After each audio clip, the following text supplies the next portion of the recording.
Book 1, Canto 4. The Secret Knowledge. This is the sailor on the flow of time. This is world matter's slow discoverer, who, launched into this small corporeal birth, has learned his craft in tiny bays of self, but dares at last, unplumbed infinitudes, a voyager upon eternity's seas. In his world adventure's crude initial start, behold him ignorant of his Godhead's force, timid initiate of its vast design, an expert captain of a fragile craft, a trafficker in small impermanent wares. At first he hugs the shore and shuns the breadths, dares not to affront the far-off perilous main.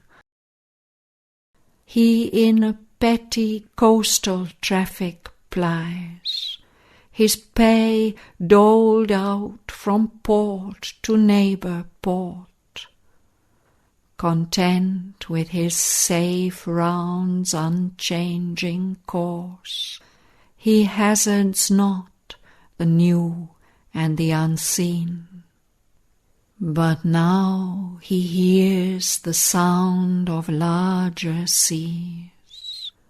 A widening world calls him to distant scenes and journeyings in a larger vision's arc, and peoples unknown and still unvisited shores.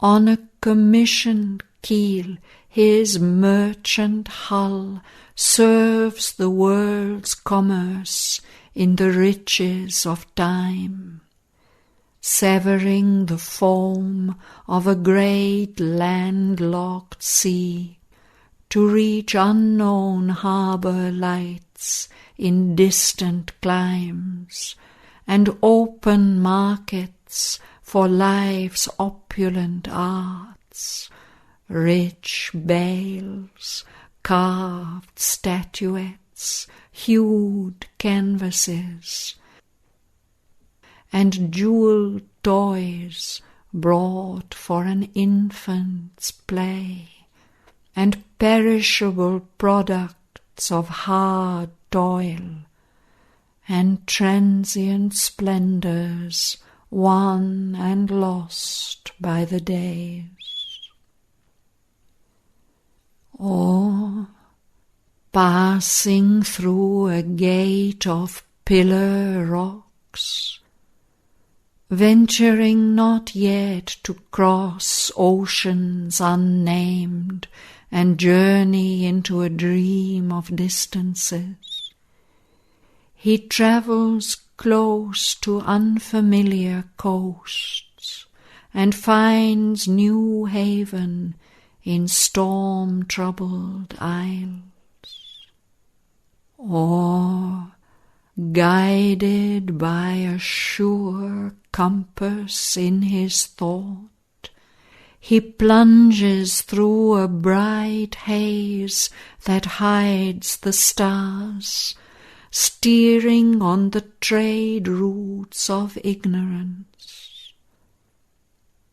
His prow pushes towards undiscovered shores. He chances on unimagined continents. A seeker of the islands of the blest, he leaves the last lands, crosses the ultimate seas. He turns to eternal things his symbol quest. Life changes for him its time-constructed scenes, its images veiling infinity. Earth's borders recede, and the terrestrial air hangs round him no longer its translucent veil.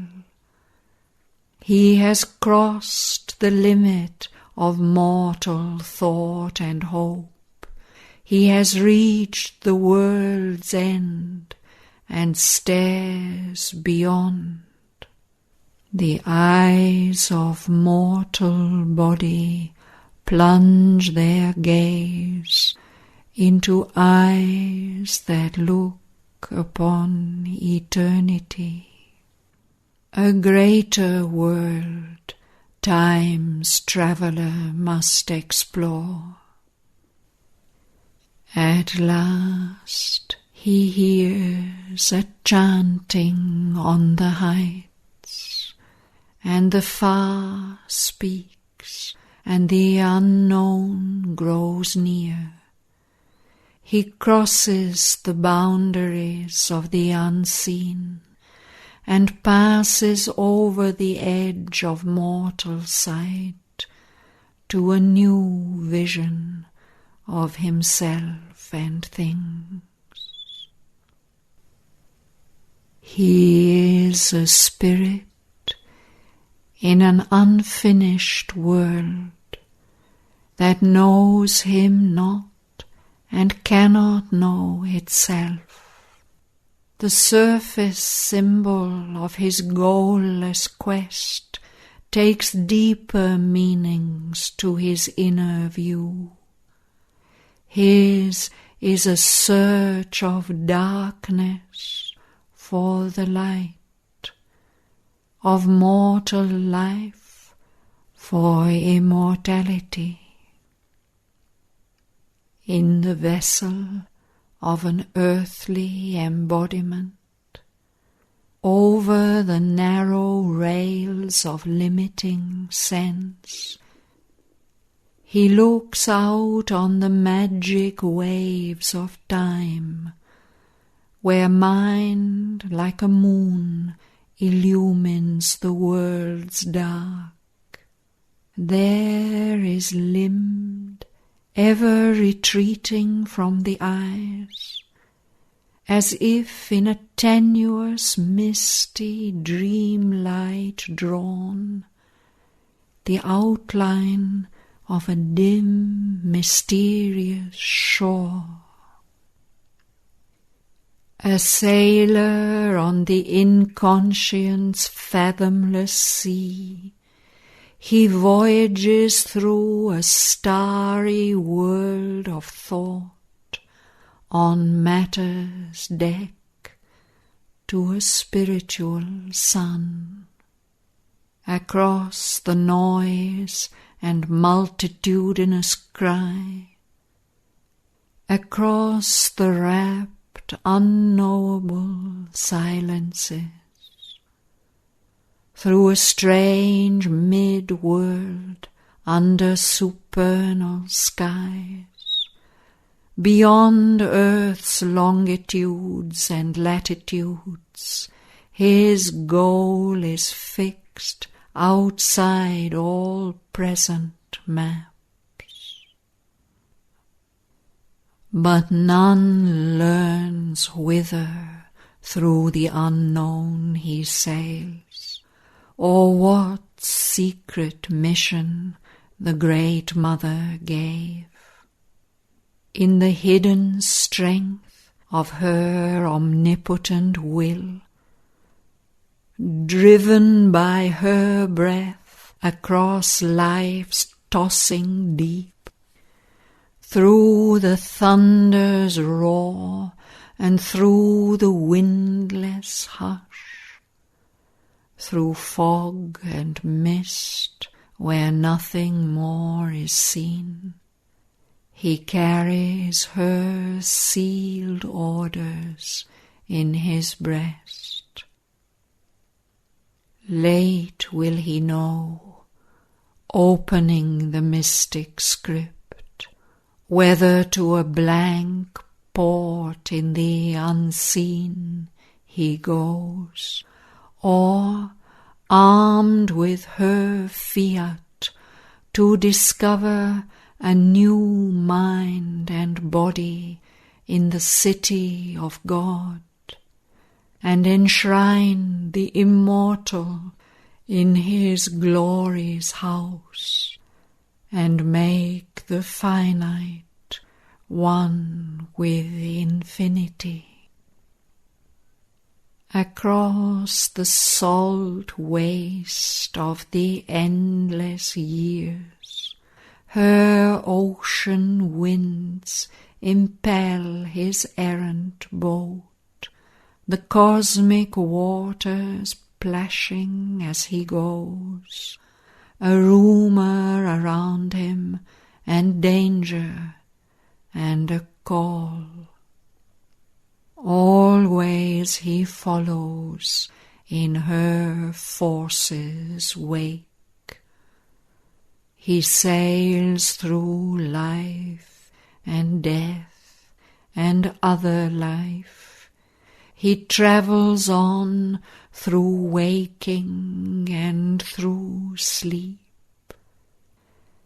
A power is on him from her occult force that ties him to his own creation's fate, and never can the mighty traveller rest, and never can the mystic voyage cease, till the nescient dusk is lifted from man's soul, and the morns of God have overtaken his night.